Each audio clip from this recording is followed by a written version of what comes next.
Namaskar, friends. Welcome to my another video, and this video is on curriculum adaptations for children with special needs.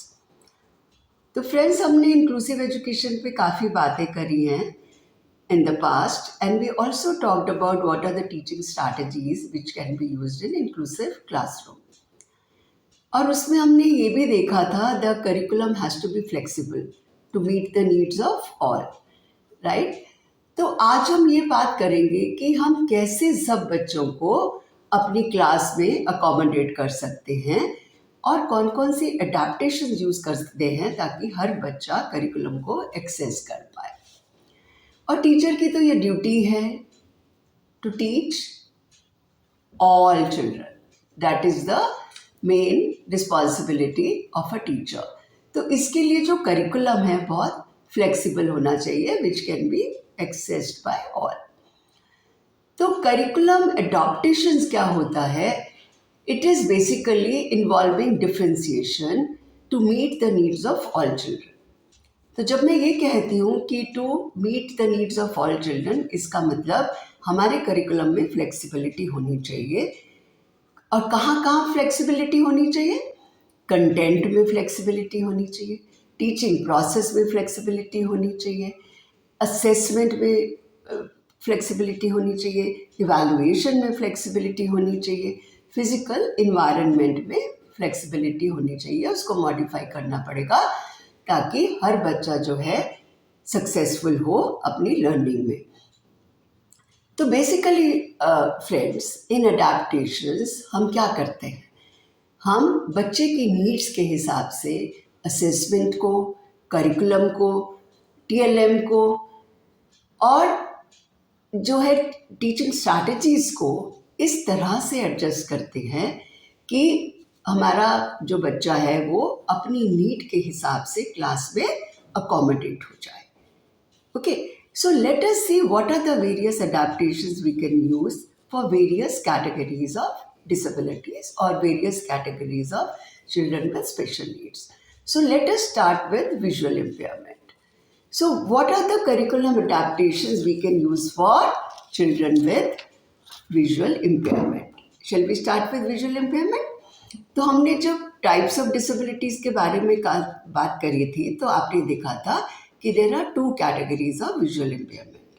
One is blindness and second is low vision.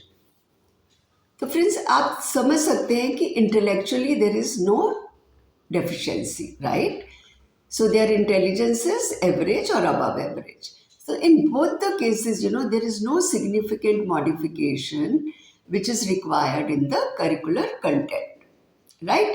तो content वही रहेगा जो हर class का है, but still keeping in view their needs, we have to do some adaptation, जैसा कि मैंने अभी बताया आपको, जिससे कि बच्चे को curriculum access करने में कोई प्रॉब्लम ना हो। तो let us discuss what are those। तो सबसे पहला तो ये है, जहाँ तक हो सके टेक द चाइल्ड अराउंड। मैंने ये आपके सामने लिख भी दिया है, you can see on the screen what are the various points we should keep in mind when the children with visual impairment are there in the classroom. तो सबसे पहला you can see on the screen that हमें ये ध्यान रखना है कि जहाँ तक हो सके take the child around and get him oriented to the surroundings and let him know everything in the classroom by touching. और उसके बाद अगर बच्चे की लो विजन है तो seat him in the front, close to the black board and if possible close to the window also. तो ये चीज़ें जो हैं हमको ध्यान में रखनी चाहिए। और क्या हो सकती है अगर हमारी क्लास में जो एक बच्चा है जिसको विजुअल इम्पेयरमेंट है, और क्या क्या चीज़ें हैं जो हमें ध्यान में रखनी चाहिए? या very good, the size of the print जो है is another important factor. Usually larger the print the better it is. तो जितना बड़ा प्रिंट हो वो हम यूज कर सकते हैं। और फ्रेंड्स, हम ये बात कर रहे हैं एक क्लासरूम की जो इंक्लूसिव क्लासरूम है। हालांकि मैं आपको ये अलग अलग बता रही हूँ, पर remember you will have many combinations of children with special needs. तो ये और बच्चों के लिए भी यूजफुल होगा। This material should be written in large enough print so that the child can see and able to read it. और क्या चीज़ें ध्यान में रखनी चाहिए? keep all the doors and cabinets in the classroom fully closed for safety purposes. ये ना हो कि वो इन बच्चों को दिखे ना और वो जो है उनके ऊपर गिर जाए या वो उनको टच कर दे, तो और एक्सीडेंट हो जाए किसी भी तरह का. And another is, please say orally whatever you are writing on the blackboard. And whenever teacher is reading from a textbook, you or someone, in the student in the class, they should be asked to read the book ताकि ये बच्चा बार बार उसको सुन सके. Then give plenty of verbal instructions while introducing a new concept in the class, because उनकी सबसे बड़ी strength क्या है? Auditory learning. वो सुन रहे हैं आपको, तो उसको आपको ये देखना है कि उसका ये वाला बैरियर को हटाना है हमने. As far as possible, use concrete experiences. Provide opportunities wherein students can associate word with the tactile experience. और उनकी जो tactile है, जो टच करने की जो शक्ति है, उसको सबसे ज़्यादा इस्तेमाल करना है ताकि वो उसको टच करके सीख सकें. तो इसलिए जो भी हम एक्टिविटीज़ प्लान करें वो इस तरह की होनी चाहिए that they learn by doing, by touching, by manipulating the objects. तो जैसे कि visit to the post office, rather than discussing post office, take them to the post office, make them touch, get them oriented to the post office and shopping mall and other places like that. So give the low vision child a felt pen or a reed pen to write with, मोटा pen दे दीजिए ताकि वो मोटा मोटा लिख सके. Yeah, what are the other things you can use? Yeah, I'm just giving you time so that you're with me, What, any other point you can think of?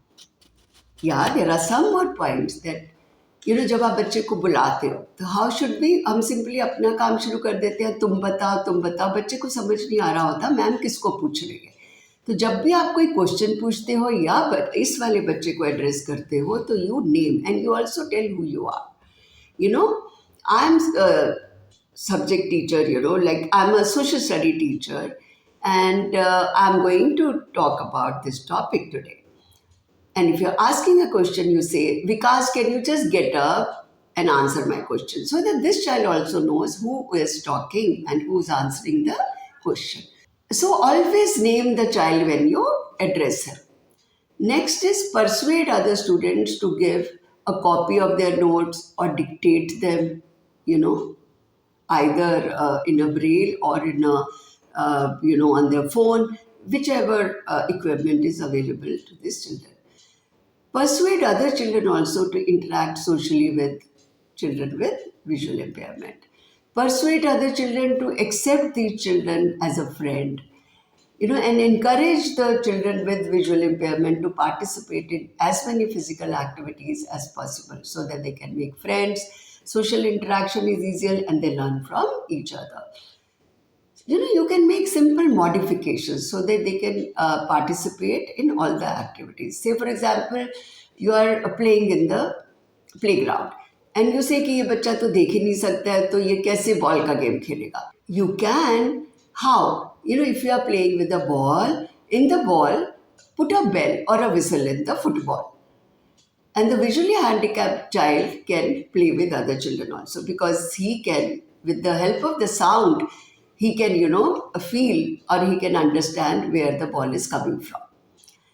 So involve the classmates to help organize work and other materials for these children. So is it clear? You have any other point? You please mention in the comment box so that we can share it with everyone. So shall we now discuss with the other category, that is hearing impairment.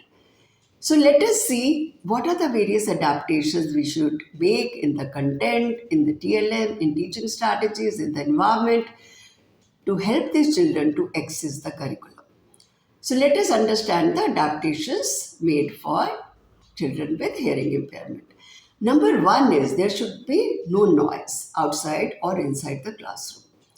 So इसके लिए हम क्या कर सकते हैं? तो generally हम करते हैं कि क्लास में एक कारपेट बिछाते हैं या दरी बिछा देते हैं ताकि उससे आवाज़ थोड़ी सी रुक जाए, और rubber bushes to the furniture कि फर्नीचर इधर उधर खिसकाएं तो स्क्रीचिंग साउंड ना आए. और क्या क्या कर सकते हैं? आप ध्यान रखिए कि ये बच्चा कौन सी मोडालिटी पे डिपेंड कर रहा है. Obviously his visual style of learning. So we have to strengthen his visual style of learning. तो हमें उसके वो ध्यान रखना है कि उसकी जो विजुअल लर्निंग है उसमें कोई बैरियर ना आए. So the child with hearing impairment should be seated in front row in the middle. This is essential for the audibility of the teacher and lip reading. तो जो टीचर है उसके सामने होनी चाहिए ताकि उसकी आवाज़ उसको आए और कोने पे नहीं बिठाना चाहिए उसको. Face the child while talking. जब आप पढ़ा रहे हो तो आप बच्चे की तरफ देखो ताकि वो आपकी लिप रीडिंग कर सके. और जब आप बोर्ड पे लिख रहे हो तो नेवर मतलब आप कम से कम आप your back should never be facing the child. और आपको इनकरेज करना है उसके क्लासमेट्स को to take turns so that the child can understand what is being expressed. तो बच्चा जो है वो बारी बारी जो है बोले. Use simple natural communicative and situational language with in the context. जो लैंग्वेज आप यूज करते हो with the situation, it should be in context with the situation. These children fail to acquire language naturally, so use meaningful situations to help them learn language. तो हमने कुछ भी सिखाना है तो हमें situations create करनी पड़ेंगी. आपने अगर उसको social skills सिखानी है, organize a social function, maybe a child's birthday or celebrating some event, and in which child can learn many social skills, or he can learn motor skills, or he can learn some language skills. So reading is a language-based activity. Because of the deficit in language skills, reading also is hampered in our children with hearing impairment. तो visual cues देना जो है बहुत ही important हो जाता है to understand the text. तो visual cues देना बहुत जरूरी है. Pictures are very, very important. Many students use whole word approach or sight vocabulary. तो उसके लिए भी हमको जो है flash cards and all these visual cues are very very important. Classroom instruction जो हैं डायरेक्ट होनी चाहिए, प्रिसाइज होनी चाहिए, और जो कीवर्ड्स हैं वो रिपीट किए जाने हैं. Sit, rather than saying the whole sentence, all of you sit in a row, just say sit in a row, horizontal row or vertical row. Emphasize the key point. And then the information can be provided visually in the form of, as I said, charts, drawings, stick figures, organizational charts, diagrams, power presentations. जितने भी आपको visual तरह के presentations हैं उनसे इन बच्चों को help मिलती है. और जब हम ये visuals यूज करते हैं friends, they are not useful only for children with HI, but they are useful for all of them. So keep in mind that we are talking about inclusive classroom nowadays because that is our policy. So ये सब चीज़ें जो हम पढ़ रहे हैं ये सब हमको काम आएंगी कि उनकी inclusive class को successful बनाने के लिए where children with various disabilities can be successful in learning. Then आज के दौर में जब इतनी टेक्निक्स हमारे पास अवेलेबल हैं ICT की, हमको वो यूज़ करनी चाहिए. ओके, सो ICT को यूज़ करके जो है हम बच्चों को बहुत कुछ सिखा सकते हैं, whether it is in the form of a software और whether it is in the form of apps. We have to make use of these techniques in the classroom. And then connect करना चाहिए हमें, integrated the various curriculums. उससे हर बच्चे को फ़ायदा होता है. से फॉर एग्जांपल अगर आप साइंस पढ़ा रहे हो, अगर आप concept of vaporization in science पढ़ा रहे हो, तो it could be taught along with the chapter of weather in geography. तो आप कनेक्ट कर सकते हो. और अगर आप छोटे बच्चों को पढ़ा रहे हो, लाइक मीन्स ऑफ ट्रांसपोर्ट, तो आप मीन्स ऑफ ट्रांसपोर्ट में साइंस को भी ला सकते हो. कौन से ट्रांसपोर्ट ऐसे हैं जिनकी स्पीड कम है या जिनकी ज़्यादा है, आप नंबर्स को भी ला सकते हो. किस में ज़्यादा लोग अकोमोडेट होते हैं, कौन से ट्रांसपोर्ट में कम होते हैं. Then you can also bring in money concept, कौन सा महंगा है, कौन सा सस्ता है. So all the subjects can be integrated and the learning is much better. Then demos can be of big help. in teaching children, which can be used for everyone. Role playing, dramatization, ये सब चीज़ें क्या हैं, हमारे बच्चे देख के सीखते हैं और जो बच्चों के लिए बहुत ज़रूरी है for visual learners. Then repeat करो comments and questions of other students, especially those from the back rows, ताकि इन बच्चों को, हालांकि इनको प्रॉब्लम होती है सुनने में, पर जब बार बार रिपीट होगा तो इनको भी कुछ ना कुछ इसका मीनिंग समझ आ जाता है. When appropriate, arrange for a buddy to team up, for assignments, for note taking. जहाँ पर भी मुश्किलातें आ रही हैं वहाँ आप अपने बात कर रही थी ना, role of buddy, very very important, collaborative learning. So ये सब चीज़ें जो हैं हम यूज़ कर सकते हैं. और जब भी हम इन बच्चों की बात करते हैं, क्योंकि दे आर विजुअल लर्नर्स, तो हमारे असेसमेंट और जो इवैल्यूएशन टेक्निक्स हैं वो भी हमें उसमें भी अडेप्टेशंस करनी पड़ेगी. They should be performance based, oral recitation use हो सकती है, या प्रोजेक्ट बेस्ड इवैल्यूएशन यूज़ हो सकती है, ऑब्जेक्टिव टाइप हो सकता है, मल्टीपल चॉइस क्वेश्चन हो सकता है. ओके, एंड आप डिस्क्रिप्टिव क्वेश्चंस मत पूछिए. तो जो बच्चा देख के कर सकता है या बच्चा जो बता के कर सकता है, उस तरह की हम टेक्निक्स इस्तेमाल करेंगे. तो कहने का मतलब, बच्चे की असेसमेंट और इवैल्यूएशन भी बच्चे की लर्निंग मोडालिटी के हिसाब से ही करेंगे. Now let us talk about children with autism. As we all know, it is a spectrum. Children show various types of symptoms. Different children show different symptoms. So we always say it is a spectrum. So let us see what are the various adaptations we can use for children with ASD, autism spectrum disorder. तो बच्चे, आपको पता है कि children with autism have to face lot of challenges because of their characteristics, deficiency in communication, deficiency in social interaction and ritualistic behavior होता है उनका. इस वजह से उनको इतने challenges फेस करने पड़ते हैं स्कूल में सिचुएशन में, क्योंकि स्कूल इन्वायरमेंट उनके लिए हमेशा बदलता जा रहा है, अनप्रेडिक्टेबल है. तो जब चेंज होता है उनकी लाइफ में तो वो उनके लिए बहुत मुश्किल हो जाती है, ये हम सबको पता है.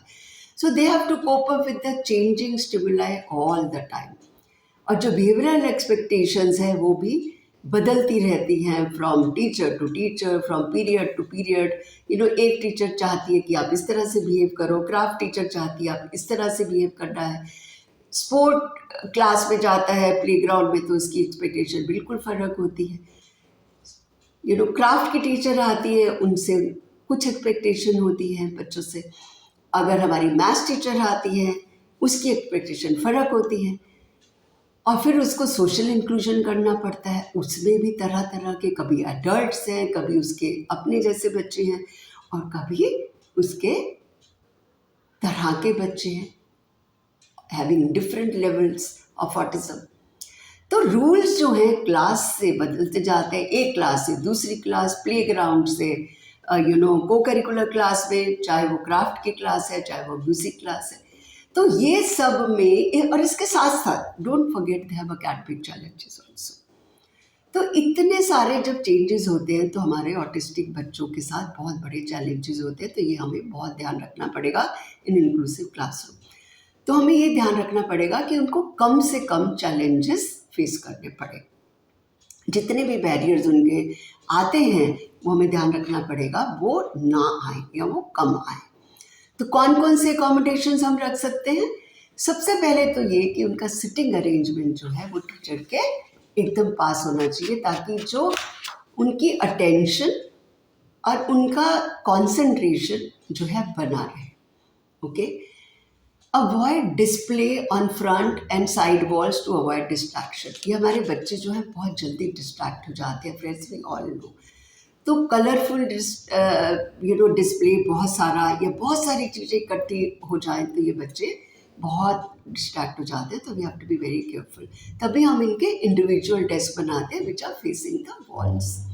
तो हमें ये भी ध्यान रखना है कि जब बच्चा क्लास में बैठा है तो वो कहाँ पर बैठेगा, तो उसका सिटिंग अरेंजमेंट बहुत ही इम्पॉर्टेंट है. तो ये सब सारी जो अडेप्टेशंस के पॉइंट्स हैं मैं हर कैटेगरी के आपको सामने दिखा रही हूँ, and you can note it down and maybe add whatever you think would be added from your own experience also. और इनके लिए बच्चा, आपको पता है सेंसरी इश्यूज होते हैं इनको, किसी को हाइपर सेंसिटिविटी होती है, किसी को हाइपर सेंसिटिविटी होती है, कहाँ कहाँ पे, ऑडियो की, विजुअल की, टेक्टाइल की, तो हम क्या करते हैं, तो इनका फर्नीचर जो है हम ध्यान रखते हैं कि कंफर्टेबल हो, फ्लोर सिटिंग भी कंफर्टेबल हो, स्मूथ हो, सॉफ्ट मैट हो, ताकि जिनको टेक्टाइल सेंसिटिविटी है तो वो सब चीज़ें ना आए। तो ये चीज़ें हम पहले से ही ध्यान में रखते हैं बच्चे को पढ़ाने से पहले। Then most of the children are strong visual learners, तो हमें तो पहले ये देखना है कौन से सेंसरी इश्यूज हैं किस बच्चे के। जो आपकी क्लास में बच्चा है उसकी मोडालिटी कौन सी है लर्निंग की, is he a visual learner, is he a audio learner, और या उसकी कोई हाइपर सेंसिटिविटी तो नहीं है, हाइपर सेंसिटिविटी तो नहीं है। तो आपको सेंसरी इंटीग्रेशन अगर उसका होना ज़रूरी है तो साइड बाय साइड वो भी बहुत ज़रूरी है। तो पर ये देखा गया है कि इन बच्चों के साथ विजुअल शेड्यूल्स बहुत काम करते हैं, तो हम इनके लिए विजुअल टाइम टेबल्स बनाते हैं। अलग अलग बच्चे का विजुअल टाइम टेबल होता है, अलग अलग बच्चे की जो उसका बैग है, जो उसका अपना टाइम टेबल है वो भी विजुअल में होता है। उसको पूरे दिन में कहाँ क्या क्या काम करने हैं, जब बाथरूम जाना है तो वो अपने विजुअल जो उसका कम्युनिकेशन बोर्ड है उसमें हमें बता देता है कि मुझे बाथरूम जाना है, इफ़ वी कांट से। खाने खाने का टाइम है तो वो हमें बता देता है कि ये मेरे को खाना खाना है, पानी पीना है तो हमें उससे बता देता है। तो we called a visual schedule for him. तो everything is is done through pictures, और सारी जो एक्टिविटीज़ हैं they are also presented in pictures. आप देख रहे हैं कि ऊपर बच्चे का एक विजुअल शेड्यूल बना हुआ है कि उसको कौन सी क्लास में जाना है, फिर उसको सेकेंड बार में कौन सी क्लास में जाना है, फिर उसके बाद उसको कौन सी क्लास में जाना है, आप देख रहे हैं सामने। और फिर हम ये भी करते हैं कि मान लीजिए सब चीज़ों को लेबल कर देते हैं, इन्वायरमेंट को तो करते ही करते हैं, पर उसका अपना डेस्क भी लेबल कर देते हैं। इन्वायरमेंट में टॉयलेट को सारा लेबल कर देते हैं, ड्रिंकिंग वाटर को लेबल कर देते हैं विद द पिक्चर, लाइब्रेरी कहाँ है उसको लेबल कर देते हैं, मेडिकल स्टोर कहाँ है उसको, जो भी उसके दिनचर्या में चीज़ें उसके ज़रूरी पड़ेगी सबको विद द पिक्चर डिनोट कर देते हैं। पर उसके अपने टाइम टेबल में भी, से फॉर एग्जाम्पल वो मैथ्स पढ़ता है या हिंदी पढ़ता है, मैंने ये एग्जाम्पल आपको सामने दिया हुआ है कि हिंदी की नोटबुक है, हिंदी की नोटबुक को हमने थोड़ा सा ऊपर से ग्रीन लगा दिया, तो जो हिंदी की बुक है उसके ऊपर भी हमने ग्रीन कलर लगा दिया। और जब हिंदी के टाइम टेबल में जब हिंदी आ रही है उसको भी हमने ग्रीन कर दिया, राइट। तो बच्चे को पता है कि अब मेरी हिंदी क्लास है तो I have to pick my Hindi notebook which is green in color, Hindi book which is green in color. So it's easier for him to organize himself without any barrier. So this is how we make his job simpler. So visual boundaries are also very important. बच्चे को हम boundaries बना देते हैं, या तो lines लगा देते हैं या टेप्स लगा देते हैं कि this is his working area and this is what he has to do. कई बार हम स्टार्ट और फिनिश का बोर्ड भी लगाते हैं। कोई अगर हम एक्टिविटी दे रहे हैं, मान लीजिए हम कुछ कार्ड्स बना रहे हैं, they have to put in sequence. Say for example sandwich बनाना है, तो सैंडविच का जो सीक्वेंस है वो कैसे है, पहले ब्रेड उठानी है, ब्रेड के ऊपर जो है पहले बटर लगाना है। तो ये सब सीक्वेंस में बच्चे को आज उसका काम है उसको सीक्वेंस में लगाना है। तो we will say start from here and it finishes here. So the child knows I have to put 5 cards in a sequence. So everything is structured. So all these things we have to do. उसका content क्या होगा, उसको पढ़ाने का तरीका क्या होगा, उसकी अपनी ट्रे क्या होगी जो हमने ऑलरेडी प्लान कर रही है क्लास में, ये सब हमको पहले से ही प्लान करना पड़ेगा अपने लेसन प्लान पे, which we discussed in UDL lesson plan. और हमको ये भी पता है कि all children learn at different pace at different levels, तो हमें उनकी पर्सनल स्ट्रेंथ्स और वीकनेसेस को ध्यान में रखना पड़ता है। और सबसे बड़ी जो अकोमोडेशंस मैंने बताया अभी जो काम करती हैं, हमारे एक्सपीरियंस में जो काम करी है, वो है colour books. Have different colours for different books and notebooks, जो मैंने अभी आपको बताया और आप स्क्रीन में भी देख सकते हैं। देन एकदम इन बच्चों को काम नहीं करवा सकते कि आप लगातार 30 मिनट तक इनके साथ काम कराओ। इसका काम छोटा सा होगा, which the teacher has already decided. So may be there is a modification in the curriculum, in the content, और फिर उसको फ्रीक्वेंट ब्रेक देने पड़ते हैं, प्रॉप्स यूज़ करने पड़ेंगे, चार्ट्स यूज़ करने पड़ेंगे, अदर विजुअल एड्स यूज़ करने पड़ेंगे. सो बेसिकली हम कहते हैं मल्टी सेंसोरियल लर्निंग, जो भी बच्चे के साथ हेल्पफुल हो रही है. और वैसे भी हमने कहा था जब यूडीएल की क्लास में कि हमें इस तरह की लर्न टीचिंग करनी है where all children can learn. So that means we have to use multi sensorial teaching. And also we discussed, which will also help children with autism, break the task into steps. It is helpful for all children. So is with children with autism. Okay, तो अगर हमने उनको सारी class को आपने 5 sums दिए हैं या 6 सम्स दिए हैं, इस बच्चे को इकट्ठे 6 सम्स आप मत दो. अगर इसका मास्टरी लेवल आपको 2 प्रॉब्लम्स देने में ही पता चल गया तो please stick to 2. Okay, so and highlight the key points using different colours on the board. जो आप चाहते हैं बच्चा सीख ले उसको हाईलाइट कर दीजिए, सो that the child concentrate and focus on that particular word only. So have students work together in small groups. We also talked about, learning in small groups is good for everyone, where children think in group, in pairs, and then they share. So this is how they learn from each other. Okay? And सबसे बड़ी बात जब हम बात करते हैं children with autism, उनको change in schedule या चेंज ऑफ एक्टिविटी या चेंज ऑफ असाइनमेंट, कुछ भी उनको अगला काम जो देना है पहले ही बता दीजिए. Now this work is going to be completed in 2 minutes. So get ready, we all have to get ready. ना कि एकदम जब घंटी बजे और उनको पता चले अब उनको दूसरे पीरियड में जाना है and they don't know where they have to go. So then they will get very hyper and they will show all kind of behavioral problems. But actually speaking, they have become disturbed. They really don't know what they have to do. So we should understand that. They should know in advance that what they are supposed to do. And जो worksheets है वो black and white में ही होनी चाहिए. Okay, ज़्यादा instructions नहीं होनी चाहिए, और जो चाहते हो बच्चे फॉलो करें वो हाईलाइटेड होना चाहिए.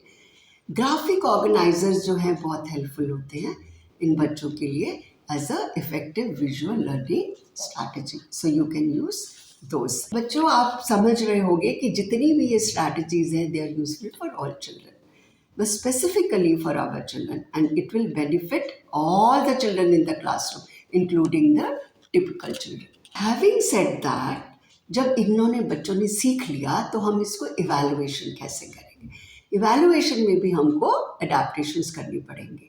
हमको इनकी असाइनमेंट्स में, इनके टेस्ट में जो है हमको अडेप्टेशंस करनी पड़ेंगी. ठीक है, तो टेस्ट और असाइनमेंट्स में they don't do well although they know the subject. तो हमको अपने तरीके जो हैं बदलने पड़ेंगे. शॉर्ट असाइनमेंट्स देनी पड़ेंगी. either they can write if they can, if they don't they will just point out in the pictures.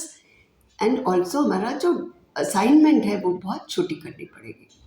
okay, और they some students have the strength like drawing to illustrate the answer, so let them draw. और दूसरा जो है token economy जो है बहुत काम करती है children with autism and for all the children. it helps in understanding the correct behavior, and it helps children to do the same behavior over and over again because they have been rewarded for this. So token economy is the best in the sense that her period में अगर बच्चे ने ठीक काम किया है तो उसको एक स्टार दिया जाएगा. पर बच्चों को पहले से पता होना चाहिए कि कौन सी एक्टिविटी जो है कितने स्टार्स के लिए है। से फॉर एग्जाम्पल बच्चों को पसंद है going out in the play ground and do cycling for 5 minutes, तो उनको पता होना चाहिए कि उनको कितने स्टार्स इकट्ठे करने हैं, 10 स्टार्स इकट्ठे करने हैं कि 5 स्टार्स इकट्ठे करने हैं। तो जिस बच्चे को साइकिलिंग पसंद है वो ये स्टार्स इकट्ठे करने में लग जाएगा। और किसी बच्चे को टीवी का एक शो देखना पसंद है तो उसके लिए 20 स्टार्स इम्पॉर्टेंट है, तो बच्चा 20 स्टार्स इकट्ठे करेगा, but he should know before hand how many stars he has to collect to watch or to do the activity what he likes. Okay, then another method जो हमने find out करा है from our experience, social stories are the best way to teach these children various behaviors, various correct behaviors. Okay, so when we talk about strategies for autism, we will talk about those things.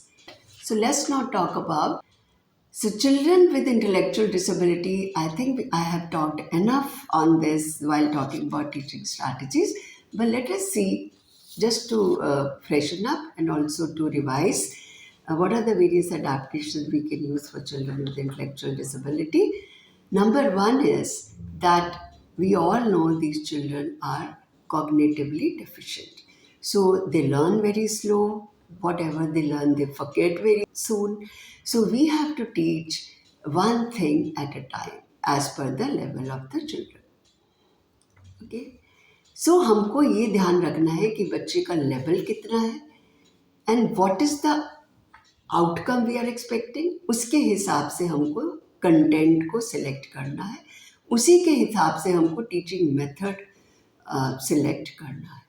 से for example अगर मैं sense organs सिखा रही हूँ तो जो sense organs हैं वो मैं कैसे सेल्फ एक्सपीरियंस से सिखाऊंगी, फर्स्ट हैंड एक्सपीरियंस से।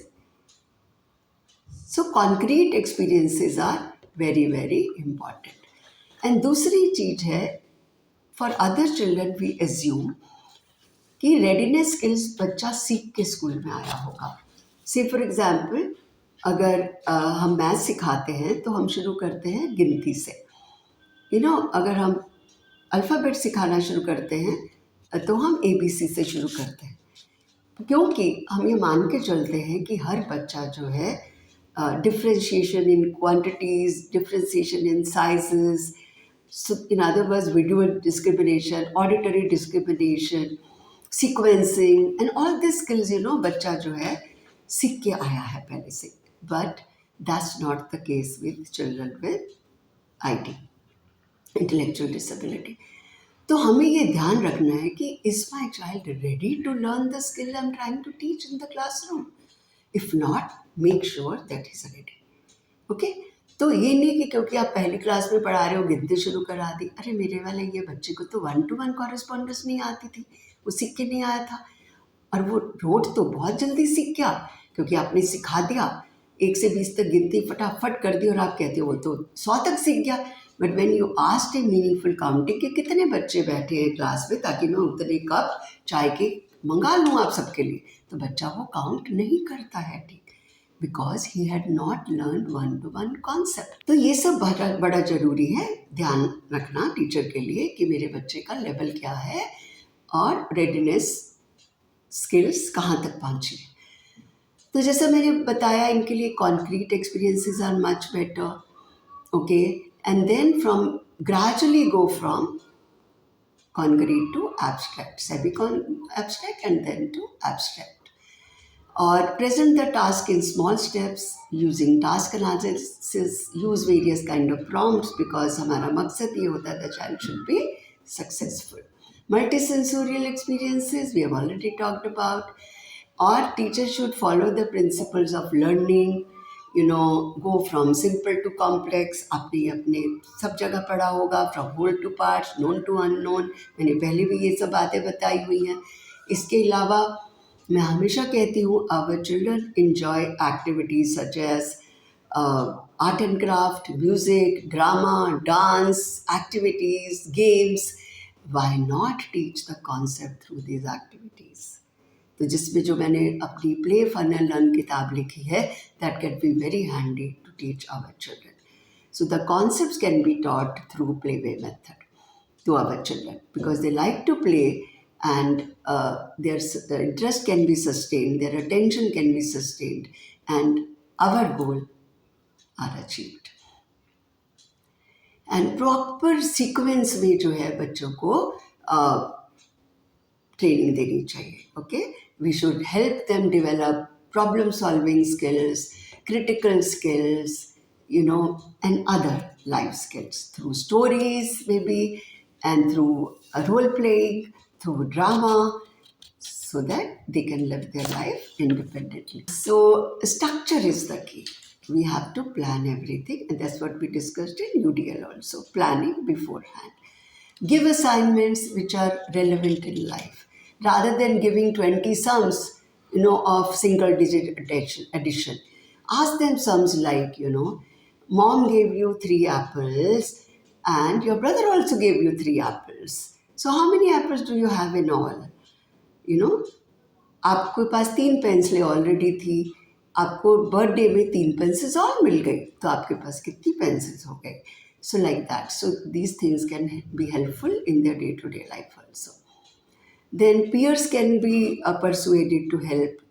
Peer tutoring is very, very effective, but we have to select the peer very carefully. It is again up to the teacher.